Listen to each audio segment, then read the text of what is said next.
Thank you for tuning in, ladies and gentlemen. This is Billionaire Belief. I am your host, the one and only Dane Crowley, and I have a special guest on the line with us today, my man Justin Spaulding. How's it going today, Justin? It's going good, man. Just a Sunday afternoon, so taking care of had some showings in my apartments today and wrapped up some other business stuff and got a little bit of time to hop on here with you. Hey, I appreciate the time. I appreciate you making the moment to share some of your just some of the key moments in your wealth building journey thus far for all those getting started. And just real quick, how we came across each other, how we crossed paths. Obviously, I put some content up a while back about financial statements, and I got your tweet sharing that, hey, this is pretty dope. I just did a video as well. I checked out your stuff. It was amazing as usual. And then I was just like, I just saw your stuff and I saw the videos and I saw what you were doing. And I was just like, yo, let me go ahead and reach out to this man. He's doing something real positive in the community. So, let me bring him on. I know he has a message that he that has some value that could be of value for somebody else. So let's get him on the line and talk about it real quick. And then now here we are. Sure, man. Well, thank you. Thanks for having me on. All day. So just real quick, let's begin obviously with the basic question. What's your story? But kind of talk about specifically how it all ties into how you began your wealth building journey. Yeah, so really my story, my parents were business owners and really taught me that. And I got to see that growing up and the ups and the downs and the good things and the bad things. And, I really didn't know what I wanted to do with my life. Oh, hold on one sec. I didn't know what I wanted to do with my life really. And so I went to play college football, just Division III, and I turned 19, still was undeclared. And we took a trip to Chicago and I saw one of the towers going up there and I just looked up. I'm like, man, it'd be sweet to take that from plan A to plan Z. You know what I mean? Step A to step Z and complete a project like that. And so I started buying real estate books and then I realized I needed money to invest in real estate. Well, my parents were purchasing another business and they purchased a building to run that business out of. I got to put $5,000 in that I'd saved up working through high school and in college and stuff like that towards that building. So through the rest of my college career, they started paying me $60, $70, $80 a month, just for going to school. I'm like, this is pretty sweet, and so I knew that's what I wanted to do. And so I graduated after I'd read a lot of books and really educated myself on it. And I saw the power of it. I knew I had to have an income that I could then take and put toward real estate. So I got involved in a direct sales company and it's just done awesome things for me. And, I saved up some money, bought my first 4-unit in 2013. I bought the one right next door. That was another 4-unit in 2014. We have an accepted offer right now on 18 units. I'm from Wisconsin. So we have an accepted offer right now on 18 units up in Madison, Wisconsin. And there's some due diligence and some contingencies that we got to work out and everything. But so I'm just excited where that's all going, and that's kind of my story. So that's pretty fresh. I actually see the Aaron Rodgers poster back there. So you guys got some work to do to recapture the AFC North. You guys used to dominate that, man. So you got to get back into the championship standing. You still got the core, Mr. A-Rod. So let's see what happens come this season. For sure. But with that being said, my ultimate goal. I want to own an NFL team, or an NBA team. That's my ultimate goal. That's amazing. So kind of like segue with that and talking about Super Bowls and Packers winning a few years back, and then they had kind of like a fall from grace. To some people they would define it as a failure, but as we all know that. Well, kind of like to go back before they even won the Super Bowl. That one year when what is it? I think A-Rod, he threw that pick when they played. I forgot who you guys played, but then McCarthy went to his knees, and then it was just like, oh my God, they're never going to win the Super Bowl. But then you guys recovered from that failure and was able to get things back in order. And then the Packers went on to win the Super Bowl. So real quick, Justin, can you just talk about a moment in your wealth building journey thus far where you experienced a sense of failure and kind of like the steps you took to overcome it? Yeah, I guess, nothing really sticks out in general to me. I guess my first one would be when I was done playing college football. I was kind of lost a little bit, and I was working 4 different jobs and not really knowing exactly, how I was going to get to where I wanted to be. And so I guess, that kind of that transition, I don't know that's necessarily, something that was a failure that I learned from, but that transition was hard for me. And then I guess there's another project that I guess was considered, you could consider it a failure. We kind of spent a ton of money on it. It didn't really work out. But the cool thing that came out of it was because we kind of gained some experience to a certain point doing that project. Another door opened, and we were able to start a second technology company, and we got that up and running. That's Ask Vet, ask.vet. You can kind of check that out if you feel like it, but it's something we got going out in Silicon Valley. We've raised some money for it, and we would have never had that opportunity had we not failed at the first opportunity, just absolutely brutally. So I guess that would be the one that sticks out to me. Yeah, it kind of like reminds me of that part in Think and Grow Rich, the man who stopped digging for gold when he was only 3 feet away. Like how you said, how some people they have those experiences of failure, and some of them stop. But as you just said, your goal was just kind of like that next move, which was axvet.com. So if it hadn't have been for that first kind of like stumble, you wouldn't have had the opportunity to realize that you had this new project in your hands, which is obviously brought you some success.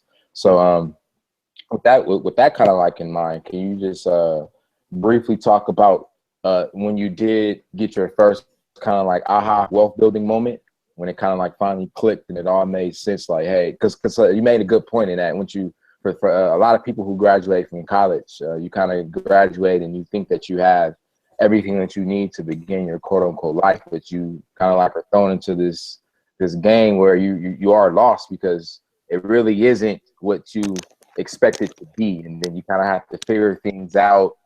And that could be very difficult and in some cases depressing for some people because they believe that they already put the work in to only literally begin like confused and clueless. So kind of talk about, like I said, when you got that moment and it finally just clicked and made sense for you. Well, I guess like taking it back to my story when I was 19 and still undeclared in school and didn't know what I wanted to do, seeing, I think, that tower, that skyscraper going up, just what that resembled to me, what that we could do anything. And I'm just looking at this thing go up and I'm just like, that's when I had my aha moment that I wanted to do something really, really, really big and add a lot of value to people's lives and really have it be a huge contribution. And I think that was when it really clicked for me. But then once again, when it kind of clicked again, was like I kind of mentioned that transition where I was working 4 different jobs and the American dream wasn't all that it was made out to be. I just graduated and 4 different jobs and still come up short at the end of the month with money. That was never a good feeling when I'd been dreaming really, really big and I'd been successful playing college football. So those were kind of the aha moments. 2 different aha moments, and I'm sure I'll have another aha moment because I don't think you ever really run out of those moments. I think you always run into a brick wall every now and then with something, and you'll get another aha moment to spring you even further. So Exactly, and kind of like within that vein, obviously, like you said, you have these aha moments, and then you begin to pursue this newfound level of success. So what are some of the things that you're seeing in the world happening, especially within the wealth building community, that excites you in the present moment?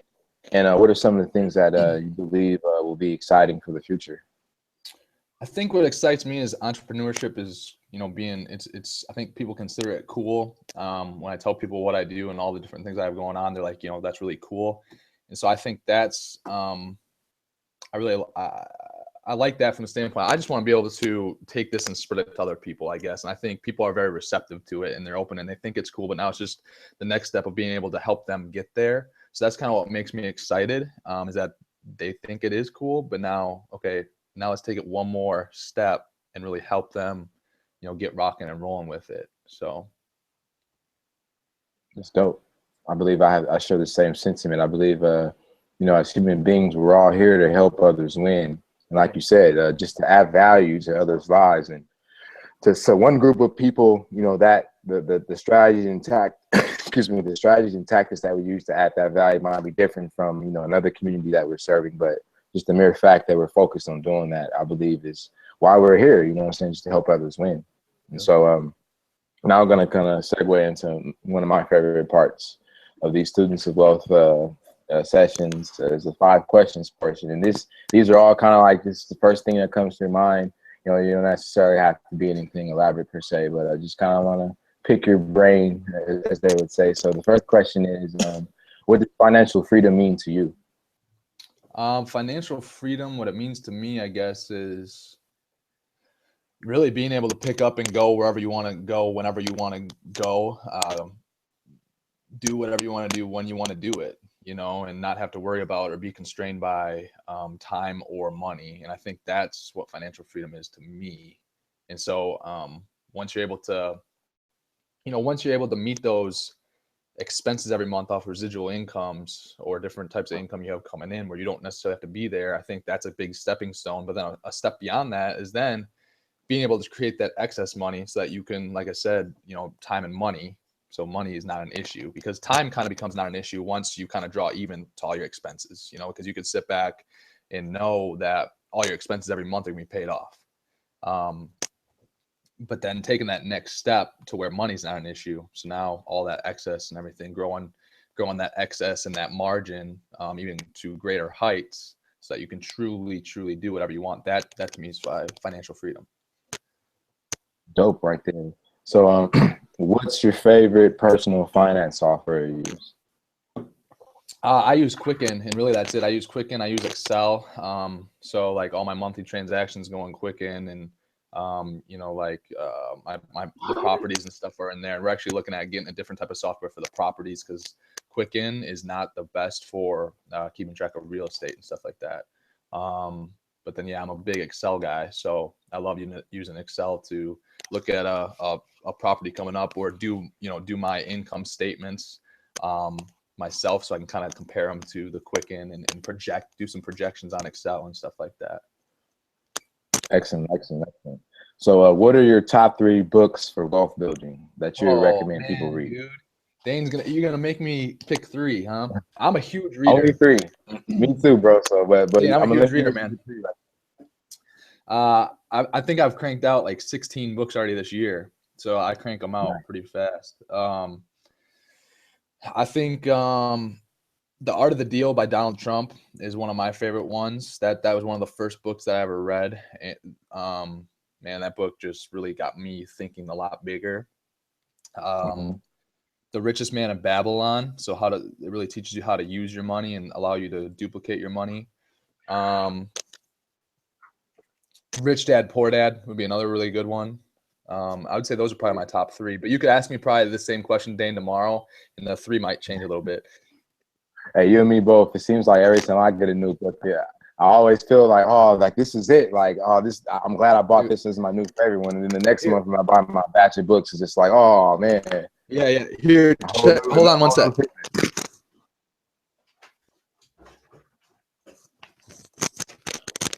So this is a list of books that I just bought. So I buy them off Amazon. So all you guys that are watching and listening and stuff, you just go to Amazon, you get some Amazon Prime. I load it up on 16 books, and just one at a time. I'll probably be through the 16, in like I said, 8 weeks. But and you just get them in bulk. You don't have to pay the shipping. So that's a hack right there. Get the Amazon Prime, free shipping on books, and order a ton of them at a time, and then you're good to roll for a little while. So it's like $200 worth of books. Yeah, man, and it's I'm glad you brought that up, because like you said, it's very important as you're going through kind of like the transformation stage that you learned when you began to like go through that point of transition. Books to me were kind of like I use them as like pseudo mentors. So while I may not necessarily I might not have an opportunity to sit down with Tony Robbins, I could still read his book, and it's just as to me, it was just as good as having a conversation with him like in the flesh. So like you said, I do pretty much the same thing, Justin. Like I'll buy a whole batch of books at one time, and then I'll have that batch, and like you say, you just read that batch, and then boom, you got a whole new. Ty Lopez says, reading a new book is like downloading new software into your mind. So I definitely concur with him. And it's true, because a lot of books, in a lot of books, I mean, it's not even the whole book that it's usually 1 or 2 sentences in each book that you take and you can apply, and if you apply it consistently, exactly, that's it's. I look at each book that I buy. If it's a $10 book, well, in my opinion, it's going to pay me $1 million over the next X amount of years, just from gaining that knowledge. So, yeah, and I think never compare yourself with how much you might be reading. Just because I just said Ty Lopez reads like 2 books a day, whatever. But like, you just got to start somewhere. I mean, my first year reading, I think I read like 10 books, and then the next year was like 20 books, and it just grows. And I become faster at reading, and my comprehension's gotten better. So you just got to start and pick a number of books, or pick X amount of time you want to read per day for someone that doesn't read a lot, and just start doing it, because you're going to start learning a lot. Oh yeah, and one of my biggest observations, Justin, having through all my interviews and just through all my personal studies, is that for most people, they ultimately get to a point to where they become avid readers, to where their book shelves and like their bookcase becomes like one of their most prized possessions. And I know you just the excitement, you know what I'm saying? I'm the same way, bro. Like to me, like the best thing I can do with my money now, one of the best things is like, oh, I could buy a new book this month. Like, yes, like it's like buying a new pair of Jordans at times, but yeah, that's another discussion. But with that being said, kind of like we're on books. Obviously, we have a lot of them out there. You just shared some great ones. Who's a thought leader? Who's one of your favorite thought leaders right now? They don't necessarily have to be in the wealth building community, but like, who are you following? And all politics aside, Donald Trump's just a huge. I just love all of his stuff just because of how he thinks so big, and so I think he's one of them. Gary Vaynerchuk. Oh man, yeah, I love his stuff. I mean, the Ask Gary V show and the Daily V, everything he's got going over there. His books, by the way, are awesome. Go buy those things. They're great. I would say those two right now. Grant Cardone would be another really good one. I would say those three are probably the three that I pay the most attention to, and try to follow up on their stuff as much as I can.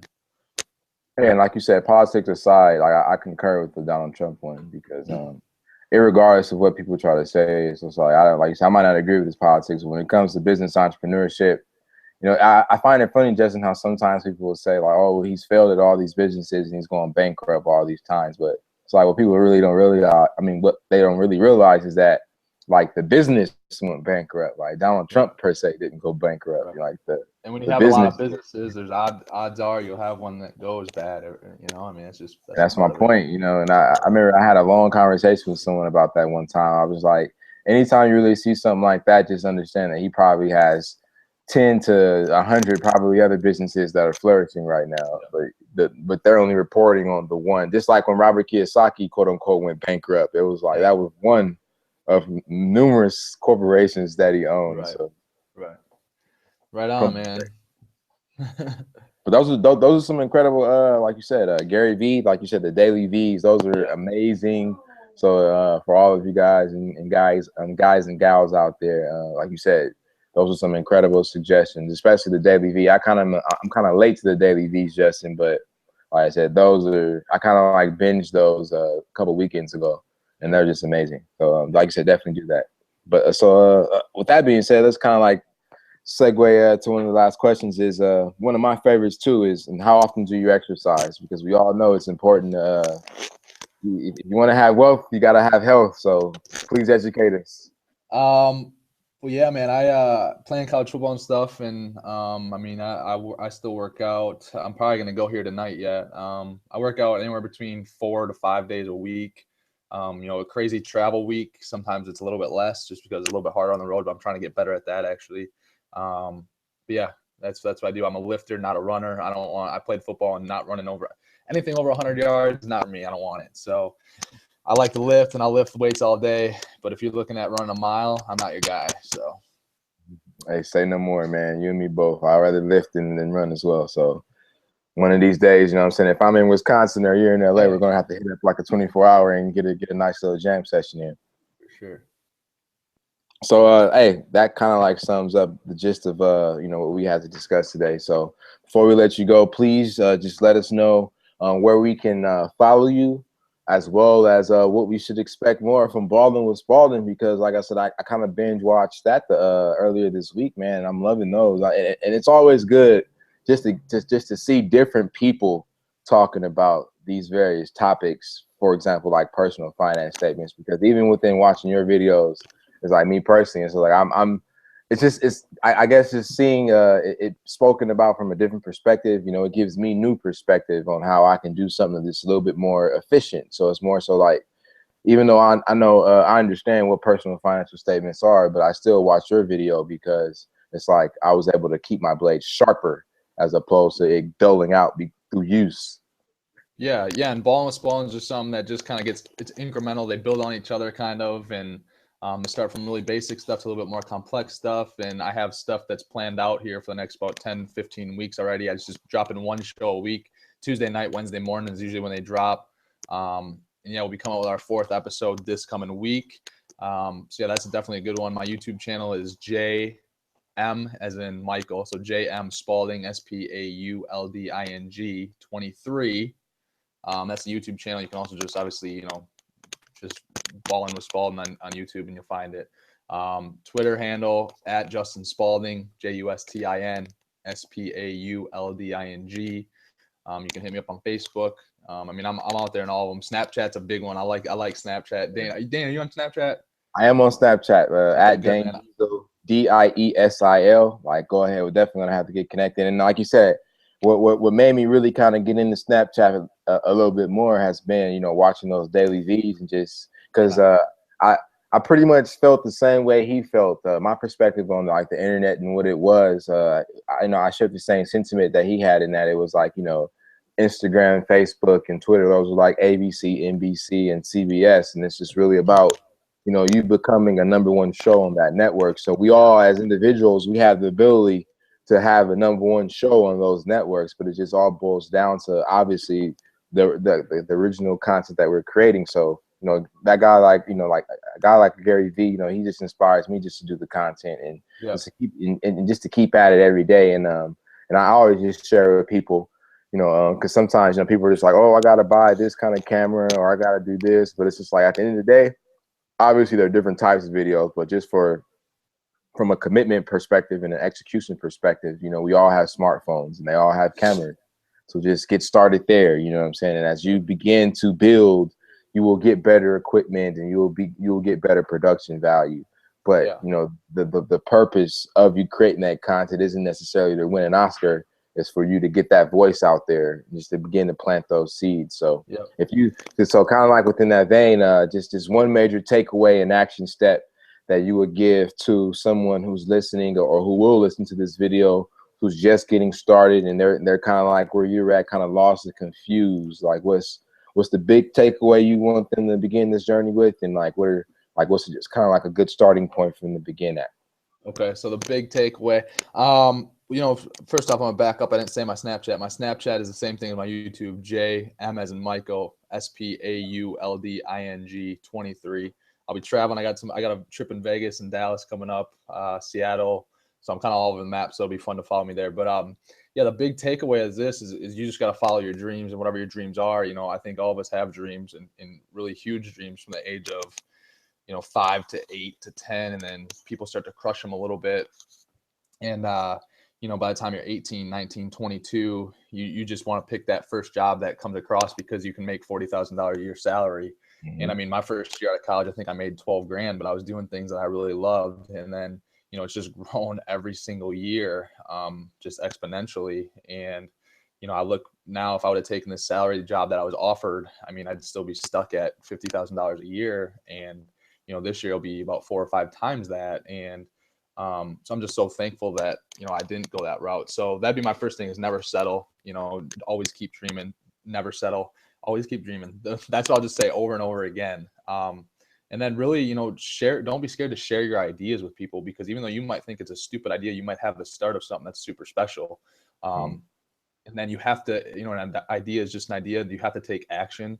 You have to start. And I think that first, why I say talk to somebody about it is because they might feed you more ideas to put towards your idea and to take it a step further. And you never know who might have a connection to somebody to get you to where you need to be at the right time to help you grow that idea. So, talking about ideas is coming up with ideas and just talking about ideas and sharing ideas and getting after it and putting in work is what everyone has to do. And it's not as scary as you think, so you just got to trust that when you take a step that there's going to be solid ground there. And then you just take another step and another step and another step. There's always going to be solid ground or a stairwell that's going to be there to catch you. So nice. Take another step. Keep on keeping on. I like that. So would it never settle and always dream? Yes. That'd be the sum right there, man. Never settle, always dream, and dream big, baby. So it was a pleasure, Justin. Own an Appreciate you. NFL, own an NFL NBA team. That's dreaming for me. Exactly. Hey, I'm right there with you. A professional franchise. I told that's what's on my bucket list. But like you said, regardless of where it's at, I'm all for it. So, like I said, hey, I appreciate you making some time to come share your journey, your wealth building journey with us today. I wish you much success as usual. Like I said, be sure y'all go out there and check out those Spaulding with Spauldings. Even if you think that you know everything there is to know about building wealth, you're still gonna learn something new when you go watch those videos. So make sure you keep the mind refreshed and make sure you keep surrounding yourself with winners like this guy Justin Spaulding. And like you said, we'll let the score take care of itself, baby. So if you don't have anything else to say, Justin, like we gonna go ahead and conclude and say thank you, everybody, for tuning in. Thank you, guys. Appreciate it. All right, man. Peace.